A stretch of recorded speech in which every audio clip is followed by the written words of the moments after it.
এই গরমে এই রুটি তো খেতে ভালোই লাগছে না, তার উপর ছেলে এমনিই রুটি খেতে চায় না। তাই কি করব, হঠাৎ করে দেখলাম ফ্রিজে একটা ক্যাপসিকাম পড়ে আছে। ক্যাপসিকামটা একটু আধ পাকা মতো হয়ে গেছে, যা পড়ে থেকে থেকে যা অবস্থা হয় আর কি।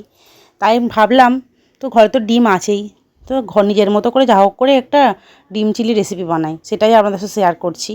তার জন্য সসগুলো নিয়ে নিচ্ছি, টমেটো সস, সোয়া সস, আর দেখলাম গ্রিন চিলি সস একটুখানি আছে, তাই ভাবলাম ওটা ডিপে থেকে তো বেরোচ্ছে না, জল দিয়ে ধুয়ে করে নেব। তার জন্য এখানে 5টা ডিম ফাটিয়ে ভেজে নিচ্ছি, ঝুড়ো ঝুড়ো করে ভেজে নেব আর কি।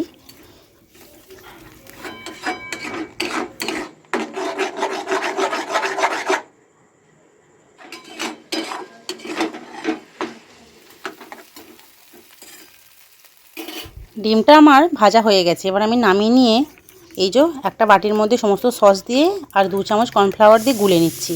আমি একসাথেই গুলেছি, বললাম শর্টকাটে রান্না করছি। এই যে একসাথেই সমস্তটা গুলিয়ে নিচ্ছি আর কি।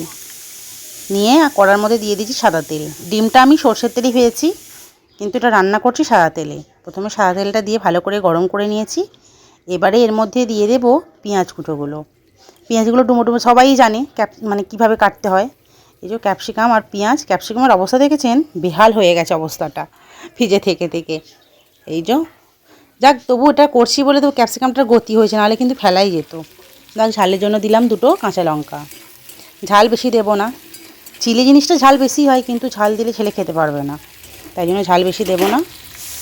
2টো কাঁচা লঙ্কা দেওয়ার পরে এখানে আদা আর রসুন একটু গ্রেট করে রেখেছিলাম, সেটাও দিয়ে দিলাম। দিয়ে আবার একটু ভালো করে ভেজে নেব আদা রসুনগুলো।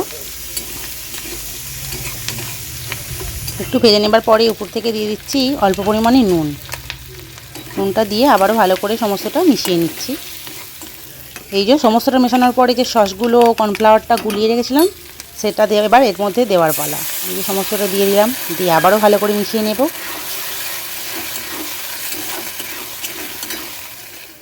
সমস্তটা মিশিয়ে নেওয়ার পরে আমি দিয়ে দিচ্ছি হলুদ আর একটু লঙ্কার গুঁড়ো। প্রথমেই বললাম আমি আমার মতো করছি চিলি এগটা, মানে এগ চিলিটা, তাই আমি আমার প্রসেসে লঙ্কা গুঁড়ো, হলুদ গুঁড়ো দিলাম, একটু জিরে গুঁড়ো দিলাম।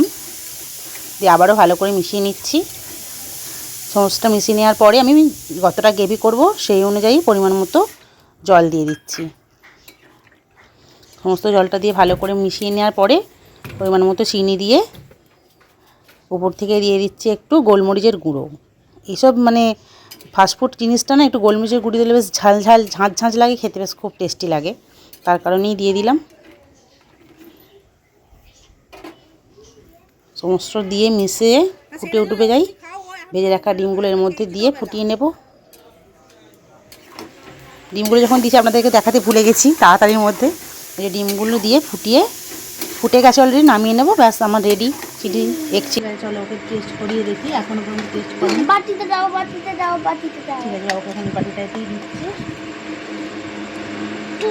গ্রেভি দিই ভালো বন্ধু, পুরোনো থেকে রিভিউটা নিই।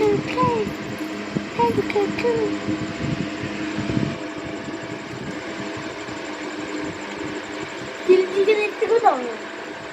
চিলি চিকেন থেকে দারুণ হয়েছে, দেখুন বাবু বলছি চিলি চিকেন থেকেও দারুণ হয়েছে। রোজ রোজ খাওয়াবো কেন? আর ওই আঁটো হয়েছে। ভালো লাগে।